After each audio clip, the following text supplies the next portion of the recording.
Hi guys and welcome back to your own channel Deepak Yadav Education. Welcome to the Daily Hindu News and Editorial Analysis of 21st of December 2020.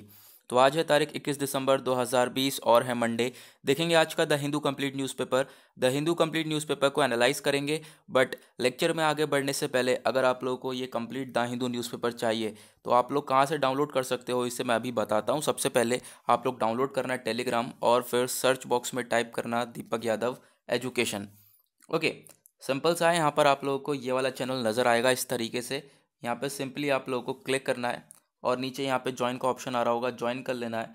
अगर आप लोगों को इस तरीके से channel नहीं मिलता है बाय चांस तो आप लोगों को क्या करना है, नीचे डिस्क्रिप्शन बॉक्स में टेलीग्राम का लिंक दिया है, उस लिंक के ऊपर क्लिक करके जाकर इसको ज्वाइन करना है। और यहाँ पर आप लोगों को डेली बेसिस पे काफ़ी सारे नोट्स मिल जाते हैं। फॉर एग्जांपल आज हमारे न्यूज़पेपर में शक्ति एक्ट का जिक्र करा गया है, इसके कुछ ड्रॉबैक्स बताए गए हैं। तो शक्ति एक्ट क्या है इसका पूरा का पूरा आपको एनालिसिस यहाँ पे प्रोवाइड करवा दिया गया है। पूरे नोट्स वगैरह सब कुछ यहाँ पे प्रोवाइड करवा दिए गए हैं। साथ ही साथ आप लोग को द हिंदू न्यूज़पेपर भी यहाँ पे मिल जाता है, तो आप लोग जाकर इसको ज्वाइन कर सकते हैं। ओके, नाउ बढ़ते हैं आगे। और आगे बढ़ने से पहले अभी तक आपने चैनल को सब्सक्राइब नहीं किया तो नीचे रेड कलर का बटन आ रहा होगा, सब्सक्राइब कर लेना, बेल आइकन प्रेस कर लेना ताकि आप कोई भी वीडियो की नोटिफिकेशन मिस ना कर पाओ। और हमेशा की तरह हम लोग स्टार्ट करेंगे अपने एनालिसिस को एक मैप के क्वेश्चन के साथ। तो आज का जो मैप का क्वेश्चन है वो आप लोगों को जाकर देखना है मैप के अंदर फ्रांस को। ओके, फ्रांस को मैप के अंदर देखना और फ्रांस किस किस किस बॉर्डर शेयर करता है उन सभी के नाम नीचे कमेंट सेक्शन में टाइप करना। और जिन्होंने यहाँ पर जिनको नहीं मालूम है वो एक बार जाके रिव्यू करें सही से और मैप को सही से देखें, उसके बाद आगे टाइप करें, जिससे आपको ये सारी चीज़ें क्लियर हो जाएंगी। ओके, नाउ पेज नंबर 1 पे यहाँ पे कुछ आर्टिकल्स दे रखे हैं जो कि हम डिस्कशन करेंगे उनका, और इम्पोर्टेंट भी हैं वो। तो सबसे पहला आर्टिकल यहाँ पे कुछ नेपाल के रिलेटेड इश्यूज़ आ रहे हैं। क्या है, देखो नेपाल काफ़ी सारी यहाँ पे इश्यूज क्रिएट कर रहा है और काफ़ी ज़्यादा न्यूज़ के अंदर भी है नेपाल। किसकी किसकी चक्कर में, जो कि वहाँ के प्राइम मिनिस्टर हैं केपी ओली शर्मा, ठीक है, उनकी वजह से बहुत ज़्यादा न्यूज़ में है। तो ऐसे ही यहाँ पर एक और आर्टिकल आया है और ये क्या कर रहे हैं, इन्होंने क्या करा है, इन्होंने सेट किया है कि जो पार्लियामेंट है वहाँ की वो डिज़ोल्व कर देंगे। नेपाल की जो पार्लियामेंट है उसको डिज़ोल्व कर दिया जाएगा। और नेपाल की पार्लियामेंट ऐसी है जैसे इंडिया की है, जैसे इंडिया के अंदर अपर हाउस और लोअर हाउस होते हैं वैसे ही वहाँ पर भी नेपाल की पार्लियामेंट के अंदर भी बिल्कुल सेम टू सेम ऐसा ही होता है। ठीक है, तो इन्होंने डिसाइड किया है कि पार्लियामेंट को डिसॉल्व कर देंगे और साथ ही साथ यहाँ पे इन्होंने ये तय किया कि जो इलेक्शंस करवाएंगे 2021 में, यानी कि 2021 में इलेक्शंस होंगे नेपाल में। ठीक है, और यहाँ पे आपको ये भी मालूम होना चाहिए, देखो ये कब आए थे, 2017 में ये केपी ओली शर्मा आया था। उसके बाद इलेक्शंस जो है यहाँ पर इन्होंने 2017 के बाद जो इलेक्शन होने थे वो होने थे 2022 के अंदर में। ओके, बट यहाँ पर 2021 में ही हो रहे हैं क्योंकि ये चाहते हैं कि अपने हाथ में लेना सब कुछ। ठीक है, जब तक यहाँ पे अच्छी तरीके से इलेक्शन नहीं हो जाते पार्लियामेंट डिसॉल्व रहेगी, और पार्लियामेंट डिसॉल्व रहेगी सारी पावर्स इनके हाथ में रहने वाली हैं। और पावर्स ये चाहते हैं कि मेरे हाथ में रहे, इनका पहले शुरू से ही मोटिव है। एक पावरफुल पर्सनैलिटी हैं भी ये बहुत पहले से। ठीक है, तो यहाँ पर ये था इसका एग्जैक्ट बात, जो कि अभी यहाँ पर क्या है कि नेपाल सेट कर रहा है अपने फ्रेश इलेक्शन, यानी होने नहीं चाहिए थे अभी 2021 में, लेकिन पार्लियामेंट को डिसॉल्व करके इलेक्शन करवाए जा रहे हैं। ओके, तो यहाँ पे कुछ यहाँ पे थोड़ा सा जर्नी के बारे में बताया गया केपी ओली शर्मा की। 2 नवंबर और दिसंबर 2017 में यहाँ पे इलेक्शंस हुए थे, फिर उसके बाद ये आए केपी ओली शर्मा। मई 17 2018 में नेपाल कम्युनिस्ट पार्टी बनकर आई। ठीक है, नेपाल कम्युनिस्ट पार्टी बनी और 2020 यानी जून में, अब इसी साल जून में क्या हुआ था, नेपाल से हमारे इश्यूज़ क्रिएट हो गए थे किस चीज़ को लेकर, एक पर्टिकुलर रीजन जिसका नाम काला पानी था, काला पानी रीजन को लेकर डिस्प्यूट क्रिएट हो गए थे। नेपाल कह रहा था कि ये हमारा रीजन है। ठीक है, उसके बाद जून और जुलाई के बीच में देखें तो ये जो टेंशन है और ज़्यादा यहाँ पे इंटेंसिफाई होती रही, टेंशन्स और ज़्यादा थोड़ी सी यहाँ पर बढ़ती रही थी। फिर उसके बाद यहाँ पर आप लोगों को देखने को मिलेगा कि जो नेपाल का है और नेपाल का झुकाव है वो चाइना की तरफ काफ़ी ज़्यादा है। ठीक है, उसके बाद जून से लेकर दिसंबर तक की अगर हम बात करें तो जून से दिसंबर तक वहाँ पे क्या क्या चीज़ें हो रही हैं वो हम लोग पढ़ते हुए आ ही रहे हैं। और साथ ही साथ अभी जो नई चीज़ है उसको याद रखना, ये क्या है, नेपाल ने क्या करा है, इलेक्शंस के लिए, फ्रेश इलेक्शंस के लिए यहाँ पर बोल दिया है कि इलेक्शंस होंगे। ओके, तो ये था नेपाल रिलेटेड आर्टिकल। उसके बाद आते हैं हम लोग अपने सेकेंड आर्टिकल का। ठीक है, ये भी एक इम्पॉर्टेंट आर्टिकल है आज के टाइम का। ये आर्टिकल में क्या है, जो 34 लोगों को अरेस्ट करा गया है under the new UP ordinance. UP ordinance आप लोगों को मालूम होगा ये है एक एंटी कन्वर्जन लॉ। क्या है ये, एक एंटी कन्वर्जन लॉ, यानी कि यूपी अभी आप लोगों को मालूम है एक ऑर्डिनेंस लेकर आया है, ठीक है, और जिसमें कि यहाँ पर तय करा गया है कि कोई भी फोर्सफुली किसी दूसरे पर्सन का रिलीजन धर्म नहीं बदलवा सकता, ठीक है। तो उसी के केस में 34 लोगों को अरेस्ट करा गया है। चलो इस जो लॉ है, इस कानून को हम लोग थोड़ा सा डिटेल में देखते हैं। टेलीग्राम पर आप लोगों को इसके बारे में मिलेगा, जैसे मैंने आप लोगों को बताया था टेलीग्राम पर सारी चीज़ें मिल जाती हैं।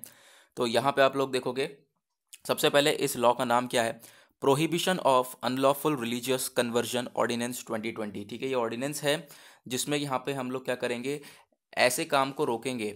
ऐसे काम कौन से काम, जो कि यहाँ पे कोई बंदा फोर्सफुली दूसरे का रिलीजन ना बदलवा सके, ठीक है।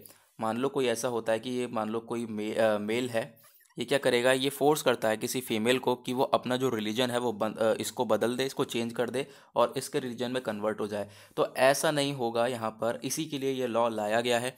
ओके, तो यहाँ पर यूपी कैबिनेट ने क्लियर किया है ये ऑर्डिनेंस की जो ये रिलीजियस कन्वर्जन है मैरिज के लिए, ये नया लॉ लेकर आएंगे हम लोग। और यहाँ पर इस तरीके से अब जैसा पहले फोर्सफुली काम होता था अब नहीं होगा।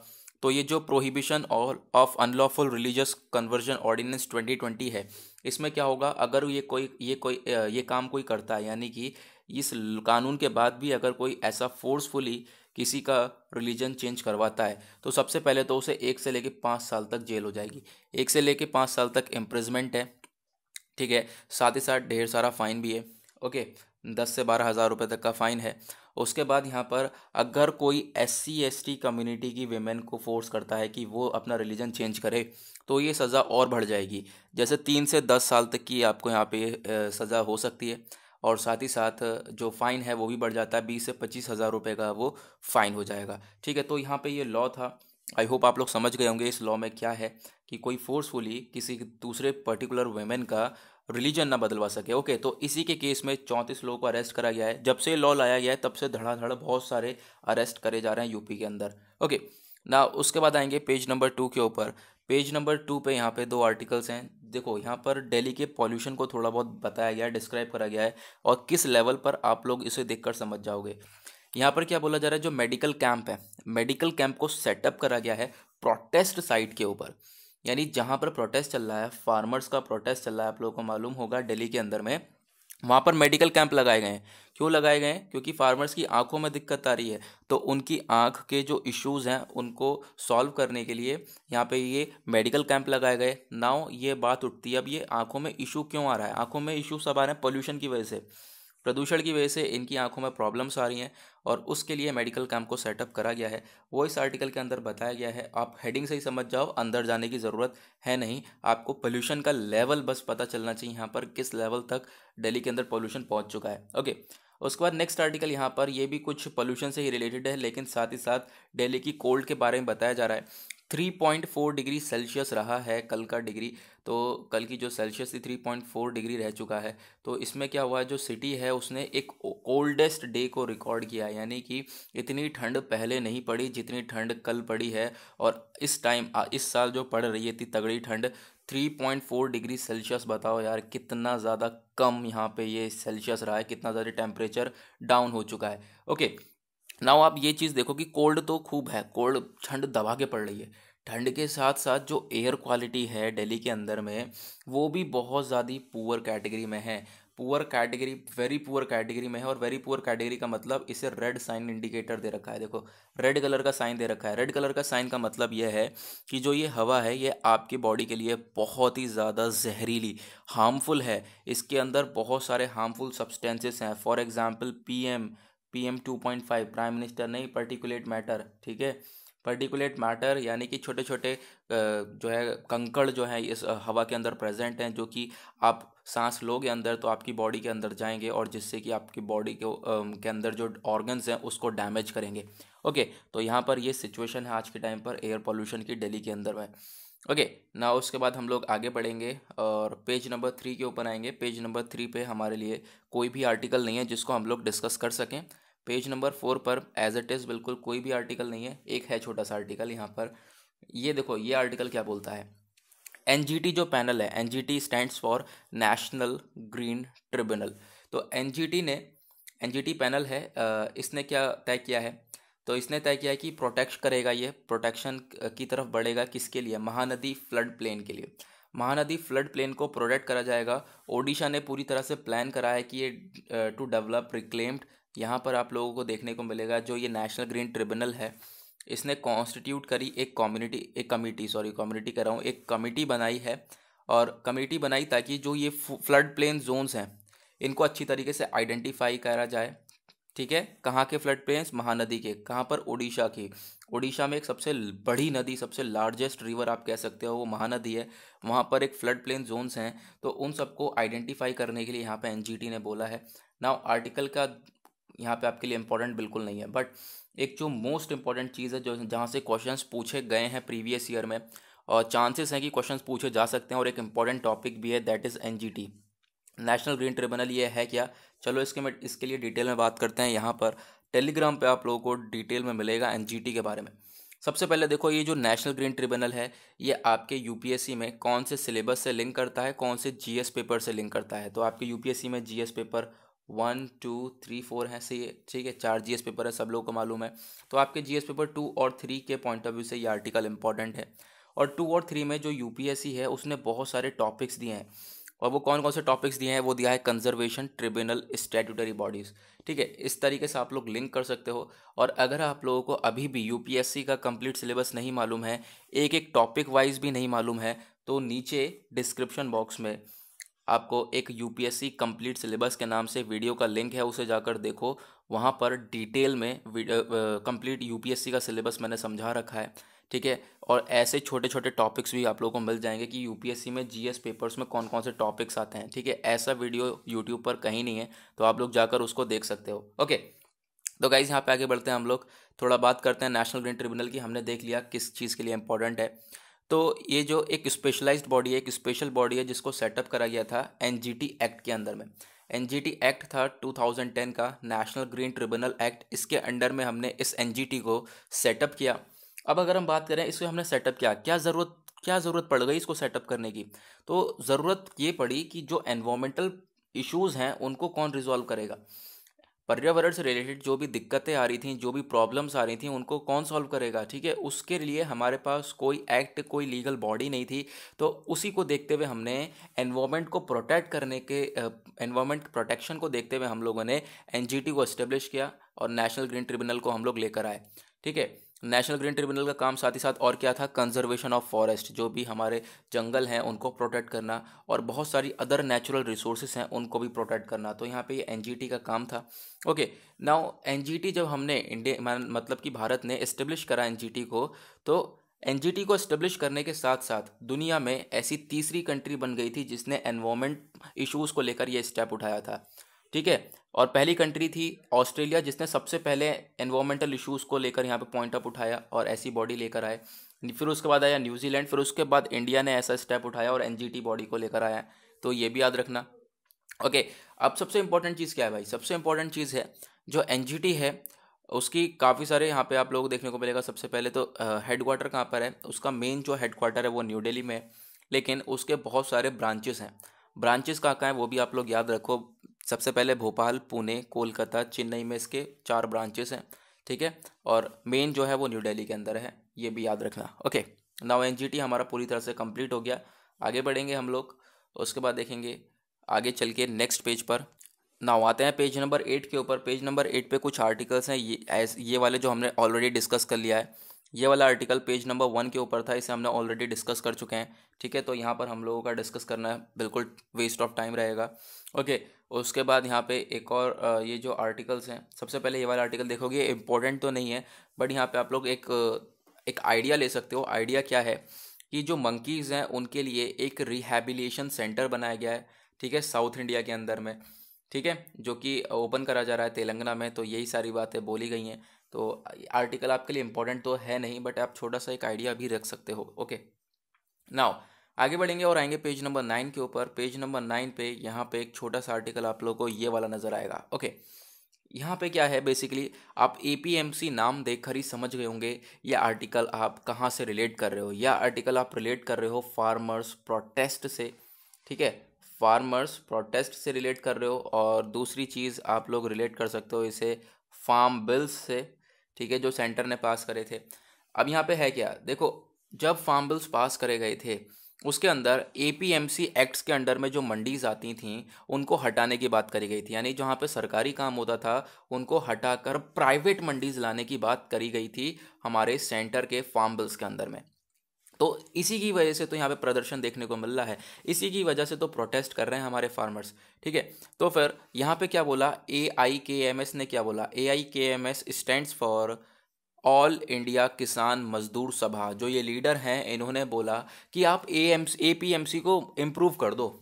ठीक है, एपीएमसी जो एपीएमसी एक्ट्स के अंडर में जो मंडीज आती हैं उनको आप सुधार दो, थोड़ा सा उनके अंदर सुधार लिया हो, इम्प्रूव कर दो, उसे पूरी तरह से बंद मत करो। ठीक है, यानी जो सरकारी मंडीज हैं वहाँ पे उन्हें जो है आप उसके अंदर आप चेंजेस ला सकते हो, उसके अंदर इंप्रूवमेंट कर सकते हो, लेकिन आप उसे पूरी तरह से बंद कर दोगे तो ऐसा नहीं चल पाएगा। उसके लिए यहाँ पर ये प्रोटेस्ट चल रहा है। ओके ना, उसके बाद आएंगे हम लोग पेज नंबर 10 के ऊपर। पेज नंबर 10 पे एक और छोटा सा आर्टिकल यहाँ पर क्या बता रहा है, India to bring more nations into coastal radar network. India जो है और बहुत सारे नेशंस लाने वाला है कोस्टल रडार नेटवर्क के अंदर में। अब ये कोस्टल रडार नेटवर्क में अंदर में पहले से ही बहुत सारी नेशंस को लेकर आ चुका है, जैसे कि श्रीलंका, मॉरिशियस, सीचिल्स, ये ऑलरेडी इंडिया के साथ जुड़े पड़े हैं। और अब यहाँ पर इंडिया किन किन को लाने की बात कर रहा है इसके अंदर, मालदीव्स, म्यांमार और बांग्लादेश।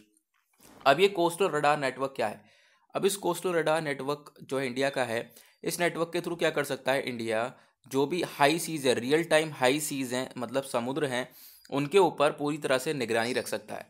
ठीक है, पूरी तरह से उन्हें मॉनिटर कर सकता है। तो फिर अगर यहाँ पे अभी इतनी नेशंस जुड़े पड़े हैं इससे, तो अभी थोड़ा सा छोटी बॉडी है, छोटे लेवल पे कर पाएगा, और नेशंस जुड़ जाएंगे, यानी कि जो ये कोस्टल रडार नेटवर्क हैं ये कहाँ पे सेटअप करे जाएंगे, म्यांमार में, बांग्लादेश में और मालदीव्स में। ठीक है, यहाँ पे सेटअप कर दिए जाएंगे। और ये जो सेटअप करे जाएंगे, ये जो कोस्टल रडार नेटवर्क होंगे, ये सेटअप तो यहाँ करे जाएंगे, लेकिन काम किसके लिए करेंगे, ये इंडिया के लिए। तो इससे इंडिया को काफ़ी सारा बेनिफिट मिलेगा। इंडिया और भी अच्छी तरीके से अपना जो कोस्टल एरियाज़ हैं, अपनी जो हाई सीज़ हैं, तो उनको अच्छी तरीके से असिस्ट कर सकता है, अच्छी तरीके से उनके ऊपर निगरानी रख सकता है। ठीक है, आज के टाइम पे ज़रूरी भी है कि हम ये काम करें। ओके, अब आगे बढ़ेंगे। उसके बाद यहाँ पे एक आर्टिकल आप लोगों को नज़र आएगा छोटा सा, यहाँ पे आर्टिकल होता है इंडिया और यूएस के रिलेशंस के बारे में बताता है। ये है क्या, बेसिकली देखो, सबसे पहले आप लोगों को देखने को मिलेगा इंडिया और यूएस। और यूएस में अभी आप लोगों को मालूम है इलेक्शंस हुए हैं, डोनाल्ड ट्रंप जो है इलेक्शंस हार चुके हैं। कौन जीता है, जो बाइडन इलेक्शन को जीत चुके हैं। अभी फिलहाल के टाइम पर डोनाल्ड ट्रंप की सरकार चल रही है, लेकिन कब तक चलेगी, जनवरी 20 तक। जनवरी 20 में कौन आ जाएंगे, जनवरी 20 में आ जाएंगे जो बाइडन। ठीक है, याद रखना। अब यहाँ पर जनवरी 20 पे जब जो बाइडन ऑफिस के अंदर में आएंगे तो बहुत सारे हम लोग को चेंजेस भी देखने को मिलेंगे। नाउ इस आर्टिकल में बात करी जा रही है पिछले 4 सालों में, यानी ट्रंप के एडमिनिस्ट्रेशन के अंडर में इंडिया के रिलेशंस में क्या क्या इंडिया और यूएस ने इम्प्रूव करा है। तो जो अचीवमेंट है इंडिया और यूएस की पार्टनरशिप की पिछले 4 साल की, वो क्या क्या है। सबसे पहले तो डिप्लोमेटिक अचीवमेंट करी हैं, डिफेंस में, डिफेंस एरियाज़ में अचीवमेंट करी है, कमर्शियल एनर्जी में, हाई एरियाज़ में, हेल्थ एरियाज़ में। ओके, साथ ही साथ कुछ पॉसिबल सैंक्शंस हैं। उसके बाद ट्रेड नेगोशिएबल ट्रेड नेगोशिएशंस हैं। ठीक है, न्यूक्लियर डील है, इन सब के ऊपर इन दोनों ने मिलकर काम किया है। और अभी यहाँ पर सबसे बड़े एग्जाम्पल मैं देने वाला हूँ। सबसे पहली बात तो यहाँ पे आप लोग ये देखने को मिलेगा, देखो इस समय आज के टाइम पे अगर हम बात करें, इंडिया और यूएस के रिलेशंस काफ़ी अच्छे हैं, बहुत ही ज़्यादा अच्छे हैं।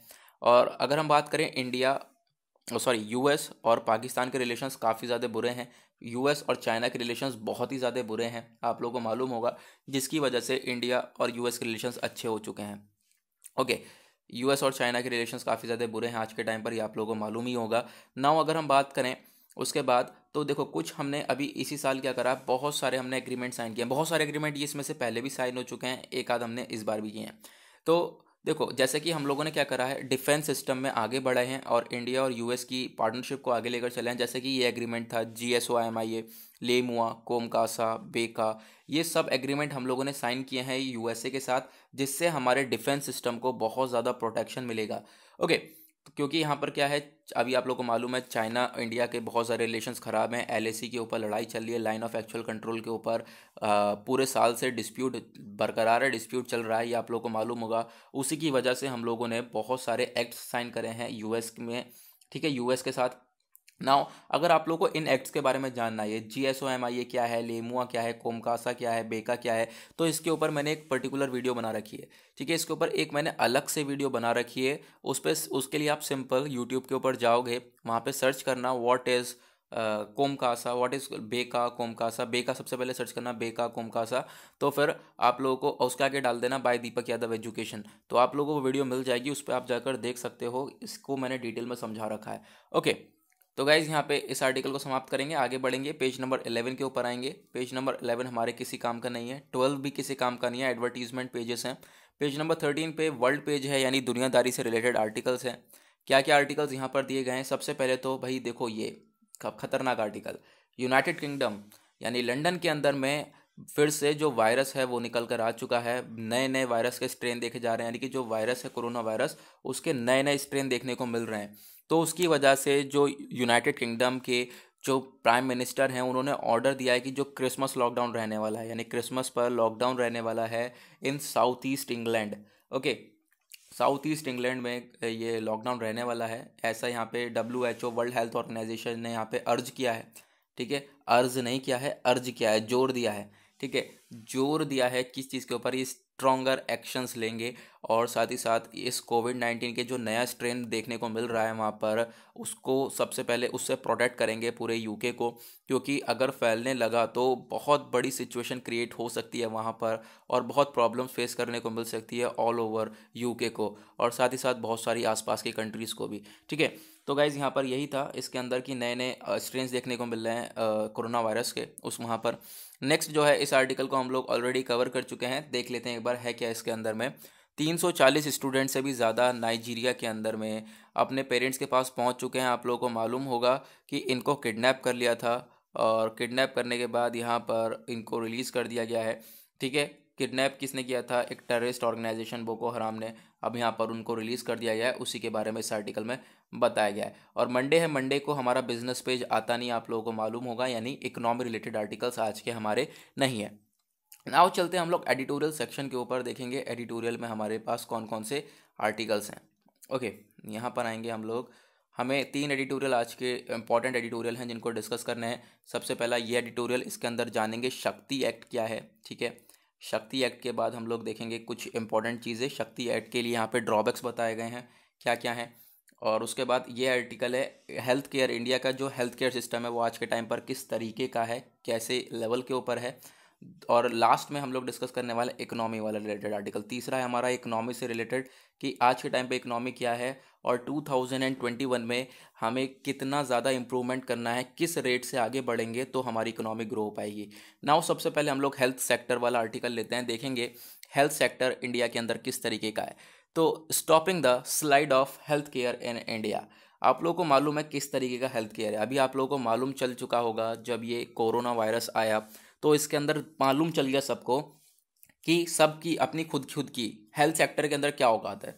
सभी कंट्रीज को मालूम चल गया, हेल्थ सेक्टर सबसे ज़्यादा डाउन हो चुका था इस कोरोना वायरस पेंडेमिक में, हैंडल नहीं कर पाया लोगों को काफ़ी हद तक।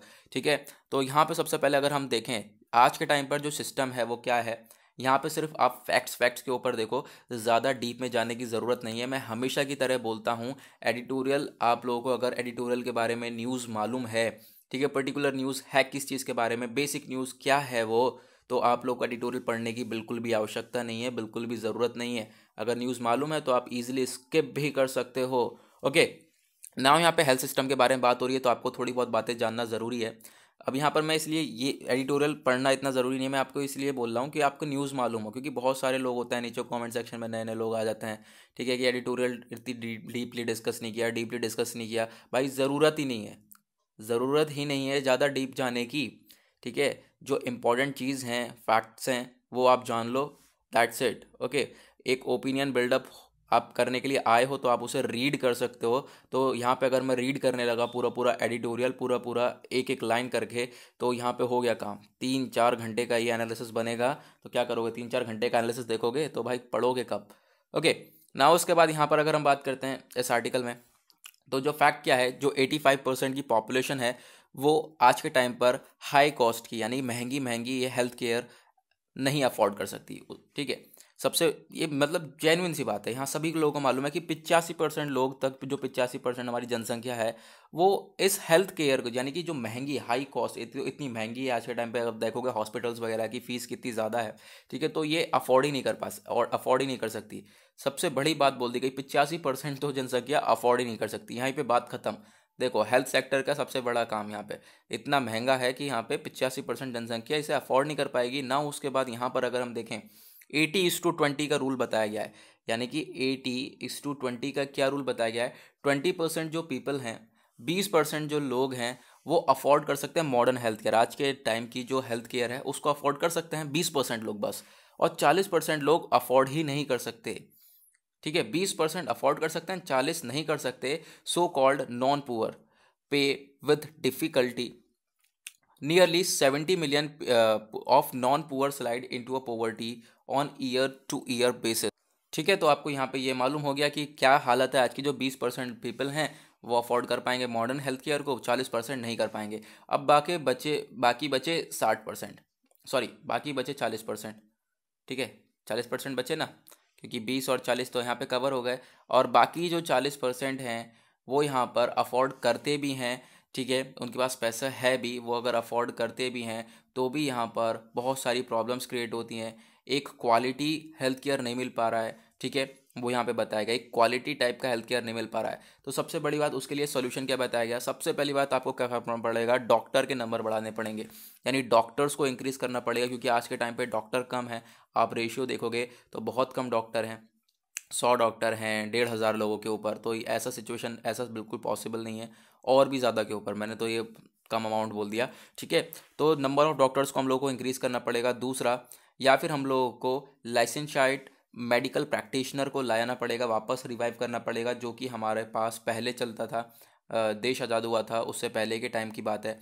ठीक है, या फिर सबसे इम्पोर्टेंट चीज़ क्या है, जो नर्स की हमारी बीएससी की नर्सिंग ग्रेजुएट्स हैं, जो नर्स हैं आज के टाइम पर अगर हम बात करें, जो ग्रेजुएशन कर रही हैं बीएससी की, उन सबको यहाँ पर प्रिविलेंस देना चाहिए, उन सबको आगे बढ़ाना चाहिए। ठीक है, उन सबको आगे लेके आना चाहिए कि वो ज़्यादा से ज़्यादा जो केयर कर पाएँ, हेल्थ केयर ले सकें, ज़्यादा से ज़्यादा हेल्थ केयर कर सकें। ठीक है, तो इन लोगों को ज़्यादा से ज़्यादा चीज़ें सिखानी चाहिए, जिससे कि आगे जो है प्रॉब्लम क्रिएट ना हो, जैसे कि आज के टाइम पर क्रिएट हो चुकी है इस कोरोना वायरस को लेकर।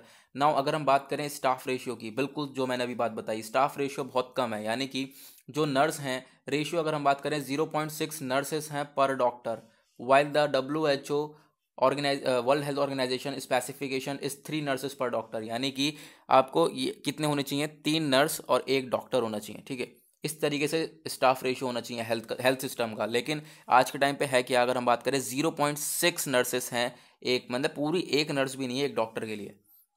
ठीक है, इस तरीके का सिस्टम हो चुका है, तो आप लोग समझ सकते हो हेल्थ केयर सिस्टम भी क्या है, बहुत खस्ता हालत है आज के टाइम पर। इस एडिटोरियल के अंदर वही चीज़ें एनालाइज करी गई हैं, आप लोग इजीली यहाँ पर जान सकते हो क्या सिस्टम है, बस आप लोगों को और कुछ ज़्यादा डिटेल में जाने की ज़रूरत नहीं है ना। उसके बाद नेक्स्ट एडिटोरियल हम लोग देखेंगे, यहाँ पर बात करी जा रही है इकोनॉमी से रिलेटेड, कि देखो 2019-20 में जो इकोनॉमी के अंदर गिरावट आई वो बहुत ज़्यादा हो चुकी है। कोविड-19 की वजह से, पेंडेमिक की वजह से जो इकोनॉमी है हमारी वो बहुत ज़्यादा डाउन पहुंच चुकी है, माइनस में पहुंच चुकी है इकोनॉमी। तो अब इसको जब ग्रो होना है, सबसे मेन चीज़ बस खाली आपको इसमें यहाँ पर एक ही लाइन पढ़नी है और कुछ नहीं पढ़ना। जो इकोनॉमी है एक्सपेक्ट करी जा रही है, देखो पहली बात तो वही बताई गई है जो कि हम लोग ऑलरेडी घिस घिस घिस चुके हैं पढ़ पढ़ के। वो क्या है कि 2020 और 21 में जो अभी यहाँ पर इकोनॉमी है वो ग्रो होगी होगी, ये हमने काफ़ी बार पढ़ लिया। दूसरी चीज़, जो आज के टाइम पर Q1 Q2 के अंदर जो इकोनॉमी है वो थोड़ी बहुत ग्रो होती हुई नज़र आई है, ये भी हम लोगों ने घसीट दिया ऐसे पढ़ पढ़ के।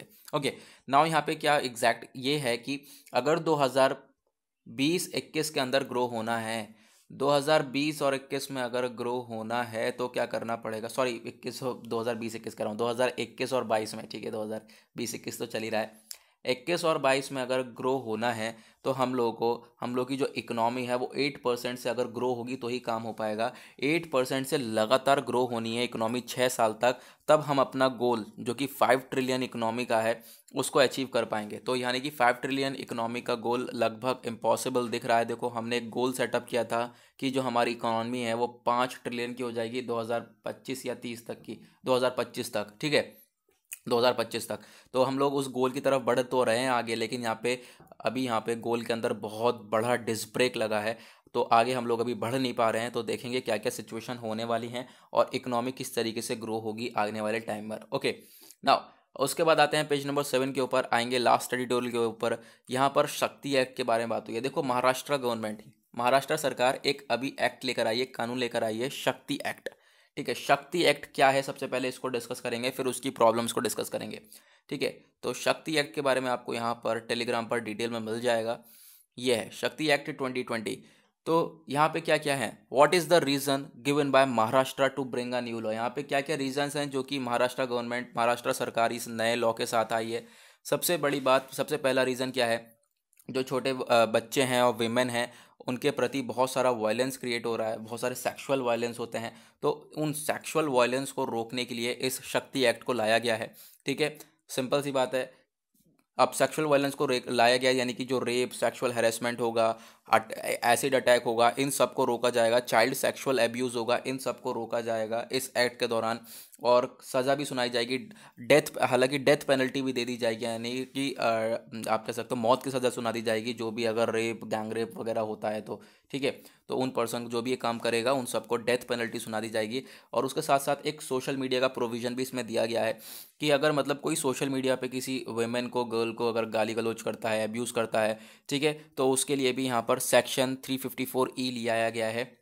उसके अंदर क्या होगा, यहाँ पे जो भी पर्सन ये काम करेगा उसके ऊपर ऑफेंसिव एक तो पनिशमेंट तो रहेगी, एक मैक्सिमम पनिशमेंट रहेगी 2 साल की, साथ ही साथ 1 लाख रुपए का फाइन भी रहने वाला है। ओके, या फिर यहाँ पर जो गाली गलौज के साथ यहाँ पे कोई अगर किसी वेमेन की फ़ोटोज़, वीडियोज़ या फिर इस तरीके से चीज़ें अपलोड कर देता है जो कि उसे डिफेम करे, ठीक है, तो फिर यहाँ पर उसके लिए ये सारी चीज़ें अप्लाई होने वाली हैं और उसके लिए ढेर सारा फाइन होने वाला है। ठीक है, और यहाँ पर साथ ही साथ provision for false information and implied consent, जो बिल है इस ये प्रोविज़न बनाएगा फॉल्स कंप्लेंट के लिए। Provide false information in respect of offence committed, state that anyone who does that solely with the instruction to humiliate, extort, threaten or defame or harass person shall face imprisonment for a term up to 1 year और fine और both. यहाँ पे अगर यहाँ पे कोई अगर false information होती है तो उसके लिए भी यहाँ पे ये एक्ट काम करेगा। ठीक है, तो ये सारी चीज़ें थी इसके अंदर में। नाउ यहाँ पे हम डिस्कस करते हैं अब ये जो एक्ट है, शक्ति एक्ट। अब यहाँ पर इन दोनों के द्वारा इस एक्ट को क्रिटिसाइज़ करा गया और बोला जा रहा है कि ज़रूरत ही नहीं थी इस एक्ट को लाने की। जो इसके अंदर लॉज बताए गए ये हमारे पास पहले से हैं, ज़रूरत ही नहीं लाई गई थी, ज़रूरत ही नहीं थी। तो ये जो बिल है इसके अंदर बहुत सारे लैक ऑफ अंडरस्टैंडिंग है।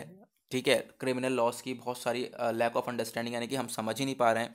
तो सबसे पहले यहाँ पर क्या है, सबसे पहले आपको यहाँ पर ये वाला दिखेगा जो बिल का पर्पज़ है। ठीक है, यहाँ पे एक सेकंड रुक जाओ गाइस, एक सेकंड। यहाँ पर ये जो ऑथर है यहाँ पे इनके द्वारा बोला जा रहा है जो महाराष्ट्र गवर्नमेंट है उसको फोकस करना चाहिए इम्प्रूविंग इंफ्रास्ट्रक्चर, यानी जो भी इंफ्रास्ट्रक्चर है उसको इम्प्रूव करने के लिए उसको और ज़्यादा अच्छा करने में फोकस करना चाहिए, ना कि इस तरीके के लॉ लाने में जो कि किसी काम के ना हो। क्योंकि जो इस लॉ के अंदर जो भी पनिशमेंट्स हैं वो हमारे पास ऑलरेडी हैं। ठीक है, इस टाइप के लॉज हमारे पास ऑलरेडी एग्जिस्ट करते हैं, तो हमें इन लॉज की ज़रूरत नहीं थी, ये बोला जा रहा है। ठीक है, तो यहाँ पे आप लोगों को देखने को मिलेगा वही सारी चीज़ें बोली जा रही हैं। नाउ यहाँ पर सबसे पहली बात तो ये देखने को मिलेगा, देखो कोई भी अगर रेप होता है, एसिड अटैक होता है, ठीक है, गैंग रेप होता है, तो उसके लिए डेथ पेनल्टी बताया गया है। ठीक है, मौत की सज़ा सुनाई जाएगी, ये हमारे पास पहले से भी लॉ है। लेकिन सबसे बड़ी बात, ये मौत की सज़ा सुनाना हर बार यहाँ पे सॉल्यूशन नहीं होता। ठीक है, और यहाँ पे इनके द्वारा यही बताया जा रहा है कि जो अगर ऐसा ही होता है कि डेथ पेनल्टी हमेशा कोई भी अगर विक्टिम है जिसके साथ यहाँ पे रेप वगैरह होता है तो वो क्या, अगर वहाँ पे उसे मालूम ही है कि डेथ की यहाँ पे सज़ा सुनाई जाएगी, यानी कि जो आप कह सकते हो मौत की सज़ा सुनाई जाएगी, तो फिर उसके बाद तो यहाँ पे वही किस्सा ही ख़त्म हो जाता है ना कि हाँ मौत की सज़ा तो जाएगी, काम ख़त्म। कुछ नई चीज़ लानी चाहिए जिससे कि यहाँ पर उसको और ज़्यादा परेशानी हो। ठीक है, और ज़्यादा यहाँ पे जो भी काम करता है उस और ज़्यादा यहाँ पे वो परेशान हो जाए, इस तरीके की चीज़ लानी चाहिए। ठीक है, और यहाँ पे साथ ही साथ ये भी बोला गया जो ये डेथ पेनल्टी है ये हमारे पास ऑलरेडी लॉ एग्जिस्ट करता है। ठीक है, जो भी रेप करेगा उसके लिए क्या है, डेथ पेनल्टी हमारे पास ऑलरेडी है। ओके, ना उसके बाद देखो ये भी बोला जा रहा है इस लॉ के अंदर में कि 15 दिन के अंदर अंदर ट्रायल जो है 15 दिन के अंदर अंदर ये पूरा तरीके से जो है इन्वेस्टिगेशन कर लेंगे, 30 दिन के अंदर ट्रायल कंप्लीट कर लेंगे और 45 दिन के अंदर अपील पूरी हो जाएगी, यानी कि केस बहुत जल्दी निपट जाएगा शक्ति एक्ट के अंदर में। ठीक है। लेकिन बात ये करी जा रही है यहाँ पे, इसको जब क्रिटिसाइज करा गया, ऑथर ने बोला इतनी जल्दी निपटाने की है ही क्या, ज़रूरत क्या है। अगर यहाँ पे इतनी जल्दीबाजी करोगे तो बहुत सारी मिसकैरेज ऑफ जस्टिस हो जाएगा, मिसकैरेज ऑफ इन्फॉर्मेशन हो जाएगी, बहुत सारी चीज़ें हैं जिनमें हम लोग लैग कर जाएंगे। ठीक है, इस तरीके की सिचुएशन देखने को मिल सकती है, बहुत सारी इन्फॉर्मेशन जो हमें नहीं मिल पाएगी, या फिर जल्दबाजी में कोई हम लोग जस्टिस कर लेते हैं, जल्दबाजी के अंदर कोई भी जो है आप कह सकते हो ऑर्डर आ जाता है, तो वो गलत ऑर्डर ना आ जाए, जल्दबाजी में काम गलत ही होता है। ठीक है, उसके बाद नेक्स्ट जो है यहाँ पे एक हमारा शक्ति एक्ट ने एक लॉ लेकर आया था, आप लोगों को मालूम होगा, मैंने अभी डिस्कस किया है, सेक्शन 354E। यानी कोई भी अगर हैरेस करता है सोशल मीडिया के ऊपर, कोई भी फोटो वीडियोस अपलोड करता है किसी भी वुमेन गर्ल की, तो क्या होगा, उसके अगेंस्ट में यहाँ पे स्टेप उठाया जाएगा। लेकिन ऐसा लॉ हमारे पास ऑलरेडी पहले से है, और वो लॉ है इंफॉर्मेशन टेक्नोलॉजी एक्ट 2000 का, और जो कि यहाँ पे बिल्कुल सेम है इसके। और यहाँ पर जब बिल्कुल सेम है तो फिर क्या होगा, इस लॉ का जो इफ़ेक्ट है वो बहुत ज़्यादा लिटिल सिग्निफिकेंस हो जाता है इस अमेंडमेंट का, और यहाँ पर इसका कोई यूज़ नहीं है, क्योंकि ये सारे लॉज हमारे पास ऑलरेडी एग्जिस्ट करते हैं, ये बताया गया है एग्जैक्टली। तो सबसे बड़ी बात, मैं एक लाइन फिर से रिपीट करना चाहूँगा, जो कि मैं बहुत देर से रिपीट कर रहा हूँ। इन दोनों का कहने का मतलब यह है कि ये सारे जो लॉज हैं शक्ति एक्ट के अंदर में लाए गए हैं विमेन को प्रोटेक्ट करने के लिए, वो हमारे पास ऑलरेडी एग्जिस्ट करते हैं, तो शक्ति एक्ट की ज़रूरत नहीं थी। ओके, तो गाइस इसी के साथ होता है आज का हमारा द हिंदू न्यूज़पेपर एनालिसिस पूरी तरह से समाप्त। आज का न्यूज़पेपर थोड़ा सा डिटेल्ड मैंने कर दिया है, तो गाइस आई होप आप लोगों को सारी चीज़ें क्लियर हो गई होंगी। ज़रूरी भी था, आपको एक क्लैरिटी आनी चाहिए। जहाँ पे क्लैरिटी की ज़रूरत होगी वहाँ पे मैं बिल्कुल पूरा साथ दूंगा, पूरी चीज़ें क्लियर करूँगा। बट जहाँ पर बेकार आर्टिकल होगा वहाँ पे कुछ डिस्कस करने लायक चीज़ें नहीं है, जैसे अपना इकोनॉमी वाले रिलेटेड वाला आर्टिकल था, वहाँ पे कुछ भी आप लोगों को डिस्कस करने वाली चीज़ें हैं नहीं।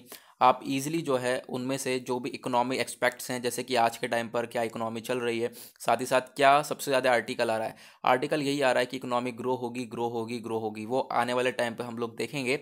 साथ ही साथ जो डेटा बताया जा रहा है वो थोड़ा बहुत हम लोग याद रख सकते हैं, बस उसके बाद आप लोगों को कुछ फालतू की चीज़ें नहीं कवर करनी।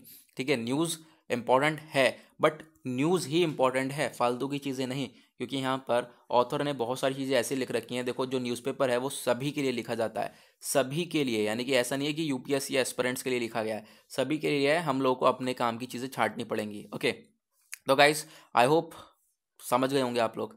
तो मिलेंगे आप लोगों से ऐसे ही नेक्स्ट वीडियो में। अभी तक आपने चैनल को सब्सक्राइब नहीं किया है तो नीचे रेड कलर का बटन आ रहा होगा, सब्सक्राइब कर लें, बेल आइकन प्रेस कर लें। आज के लिए bye bye, have a nice day.